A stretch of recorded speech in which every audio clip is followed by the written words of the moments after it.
Botticelli, it's my confidence. Botticelli and Raphael, shirts and trousers.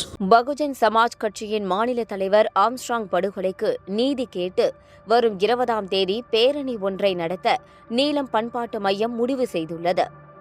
இதற்கான அறிவிப்பை இயக்குநரும் நீலம் பண்பாட்டு மையத்தின் நிறுவனருமான ப. ரஞ்சித் நேற்று வெளியிட்டார். ஆம்ஸ்ட்ராங் கொலை வழக்கில் உண்மையான குற்றவாளிகளை தண்டித்திடவும் தலித் அரசியல் தலைவர்களின் பாதுகாப்பை உறுதி செய்ய குரல் கொடுப்போம் எனவும் அறிக்கையில் குறிப்பிடப்பட்டுள்ளது. வெறும் வாக்குகள் மட்டும்தான் சமூக நீதியா என ஏற்கனவே இயக்குநர் ரஞ்சித் திமுக தலைமையிலான தமிழக அரசை நோக்கி சில கேள்விகளை எழுப்பியிருந்தார். இந்த நிலையில் தற்போது பேரணியை அறிவித்திருப்பது மிகப்பெரிய அளவில் பேசுபொருளாக மாறியிருக்கிறது.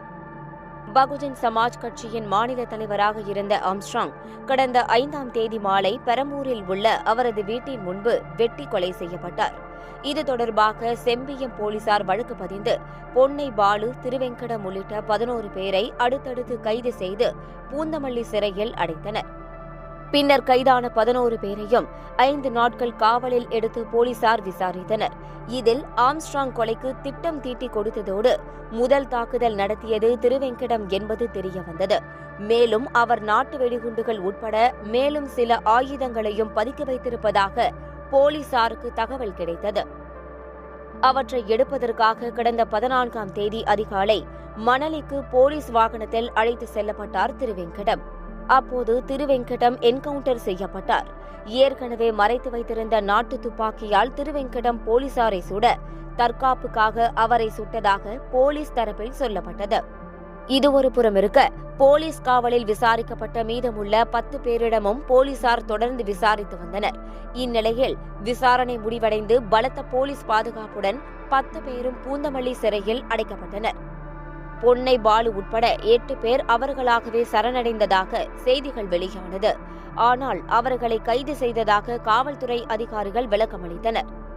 தவிர விடுதலை சிறுத்தைகள் கட்சி தலைவர் திருமாவளவன் ஆம்ஸ்ட்ராங் கொலை தொடர்பாக சரணடைந்த 8 பேரும் உண்மையான குற்றவாளிகள் இல்லை, சரணடைந்தவர்களை கைது செய்துவிட்டோம் என்று இருந்து விடாமல் உண்மை குற்றவாளிகளை கண்டறிய வேண்டும், ஆம்ஸ்ட்ராங் கொலையில் தொடர்புடையவர்கள், கொலை செய்ய தூண்டியவர்கள் என அனைவரையும் கைது செய்ய வேண்டும் என கருத்து தெரிவித்தார்.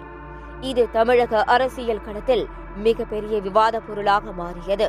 தவிர அப்போதே இயக்குநர் ப. ரஞ்சித்தும் படுகொலை செய்ததாக ஒப்புக்கொண்டு சரணடைந்த கையவர்கள் கொடுத்த ஒப்புதல் வாக்குமூலத்தின் அடிப்படையில் ஆற்காடு சுரேஷின் படுகொலைக்கு பழிவாங்கவே இதை செய்திருப்பதாக காவல்துறையினரும் அறிவித்திருக்கிறார்கள். சரணடைந்தவர்கள் சொல்வதையே வழிமொழிந்து இந்த வழக்கை முடித்துவிடவே காவல்துறையினர் ஆர்வம் காட்டுகிறார்கள். இதை திட்டமிட்டு ஏவியவர்கள் யார்? அவர்களை இயக்கியவர்கள் யார்? இதற்கு வேறு பின்னணி இல்லை என்கிற முடிவு காவல்துறைக்கு வந்துவிட்டதா? இதற்கு பின்னால் ஆருத்ரா இருக்கிறதென்பது குறித்த பார்வையில் காவல்துறையின் நிலைப்பாடென்ன? பல செய்திகளை உலவ அனுமதித்து இதில் எது உண்மை எது பொய் என்று தெரியாத அளவு அலட்சியமாக இருப்பது ஏன்? ஊடகங்களும் இது குறித்து கேள்வி எழுப்ப மறுப்பது ஏன் என பல கேள்விகளை எழுப்பியிருந்தார். இந்த நிலையில் தற்போது அவரின் நீலம் பண்பாட்டு மையத்தின் சார்பாக பேரணியும் நினைவேந்தல் கூட்டமும் நடத்த திட்டமிட்டுள்ளார். வரும் சனிக்கிழமை மதியம் 3 மணி அளவில் சென்னை எழும்பூரில் நினைவேந்தல் பேரணி நடைபெறவுள்ளது. அனைத்து தலித் கூட்டமைப்பின் தலைவர்கள், சமூக செயற்பாட்டாளர்கள், பல்வேறு சங்கங்கள் மற்றும் கலைஞர்கள் கலந்து கொள்ளும் எழுச்சிமிகு பேரணியில் ஆயிரமாய் அணிதிரள்வோம் வாருங்கள், ஜெய் பீம் என அழைப்பு விடுத்திருக்கிறார் இயக்குனர் ப. Ranjith.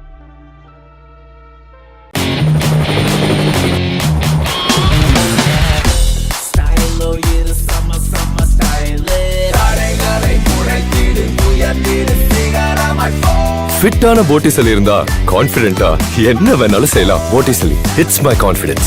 Botticelli and Raphael, shirts and trousers.